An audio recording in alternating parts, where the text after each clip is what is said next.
Limited কোম্পানির একটি injection সম্পর্কে, যার ব্র্যান্ড নেম ডেকাডুরাবোলিন এবং এর জেনেরিক নেম ন্যান্ড্রোলন ডেকানয়েড।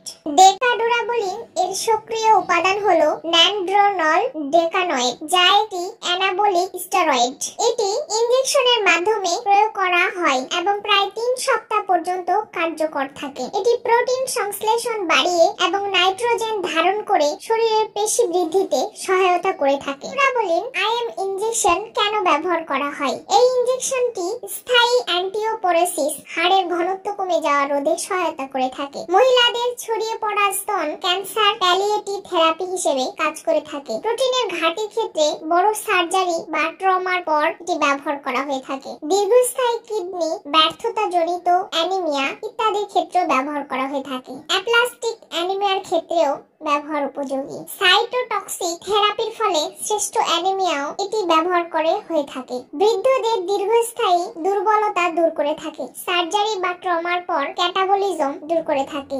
গ্লুকোকর্টিকোস্টেরয়েড থেরাপির সময় এটি ব্যবহার করা হয়ে থাকে। ডেকাডুরাবোলিন ইনজেকশন এটি মূলত পেশি গঠন, হাড়ের ঘনত্ব বৃদ্ধি এবং রক্তে লোহিত কণিকা উৎপাদনে সাহায্য করে থাকে। ডেকাডুরাবোলিন ইনজেকশন এর উপকারিতা: এই ইনজেকশনটি পেশি বৃদ্ধিতে সহায়তা করে থাকে, হাড়ের ঘনত্ব বাড়ায় এবং অ্যানিমিয়া চিকিৎসায় কার্যকর। এছাড়াও এটি প্রোটিন ঘাটতি পূরণে এবং দীর্ঘস্থায়ী দুর্বলতা কমাতে সহায়তা করে থাকে। দীর্ঘস্থায়ী রোগ বা অপুষ্টিজনিত কারণে ওজন হ্রাস, অ্যানিমিয়া, রক্তস্বল্পতা ইত্যাদি দূর করে থাকে। পেশি ক্ষয় রোগ, মাস্কুলার ডিস্ট্রফি ইত্যাদি ক্ষেত্রেও ব্যবহার করা হয়ে থাকে। তবে এটি কিছু ক্ষেত্রে অপব্যবহারের জন্য পরিচিত, বিশেষ করে বডি বিল্ডিং এবং ক্রীড়াবিদদের মধ্যে পেশি গঠনের জন্য ব্যবহার করা উপযোগী। ডেকাডুরাবোলিন ইনজেকশন হিসেবে ব্যবহার করা হয়ে থাকে। এটি একটি লিপিড ভিত্তিক স্টেরয়েড যা পেশিতে ইনজেকশনের মাধ্যমে ধীরে ধীরে রক্তে শোষিত হয়।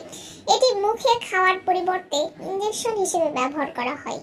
এটি লিভারের উপর কম প্রভাব ফেলে। এটি দীর্ঘস্থায়ী প্রভাব প্রদান করে। এটি পেশি এবং হাড়ের টিস্যুতে সরাসরি কাজ করে থাকে। ডেকাডুরাবোলিন ইনজেকশন কোন বয়সের জন্য উপযুক্ত? প্রাপ্তবয়স্কদের জন্য এই ইনজেকশনটি সুপারিশ করা হয়। শিশুদের ক্ষেত্রে এটি হাড়ের বৃদ্ধি প্রভাবিত করতে পারে, তাই বিশেষ সতর্কতার প্রয়োজন রয়েছে। ডেকাডুরাবোলিন ইনজেকশনের পার্শ্ব প্রতিক্রিয়া: ডেকাডুরাবোলিন ইনজেকশনের কিছু পার্শ্ব প্রতিক্রিয়া রয়েছে। ভিরিলাইজেশন, যেমন মহিলাদের ক্ষেত্রে কণ্ঠস্বর ভারী হয়ে আসা, শরীরে চুল বৃদ্ধি, লিভার ফাংশনে পরিবর্তন, নজল বা বমি বমি ভাব, ফ্লুইড রিটেকশন ইত্যাদি দেখা যেতে পারে। ডেকাডুরাবোলিন ইনজেকশনের সেবন বিধি: ডোজ এবং সেবন বিধি রোগের ধরন এবং রোগীর অবস্থার উপর নির্ভর করে। স্থায়ী অস্টিওপোরোসিস প্রতি 3 সপ্তাহে 50 মিলিগ্রাম করে দেওয়া যেতে পারে। ছড়িয়ে পড়া স্তন ক্যান্সারে প্রতি 3 সপ্তাহে 50 মিলিগ্রাম করে দেওয়া যাবে। প্রোটিনের ঘাটতির ক্ষেত্রে প্রতি 2 থেকে 3 সপ্তাহে 50 মিলিগ্রাম করে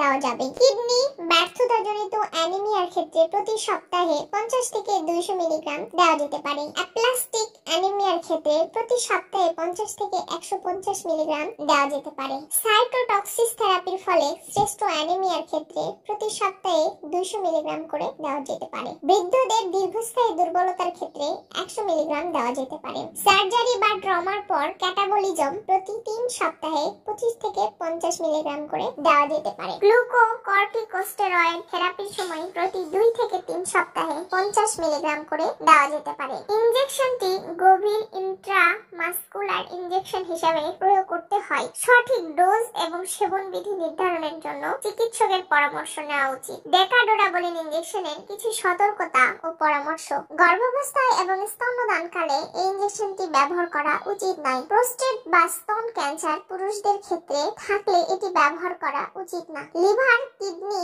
বা হৃদরোগের সমস্যা থাকলে সতর্কতা থাকতে হবে। মহিলাদের ক্ষেত্রে ভিরিলাইজেশনের লক্ষণ দেখা দিলে ইনজেকশন বন্ধ করা উচিত। ডায়াবেটিস রোগীদের ক্ষেত্রে রক্তে শর্করার মাত্রা নিয়মিত পর্যবেক্ষণ করে দিতে হবে।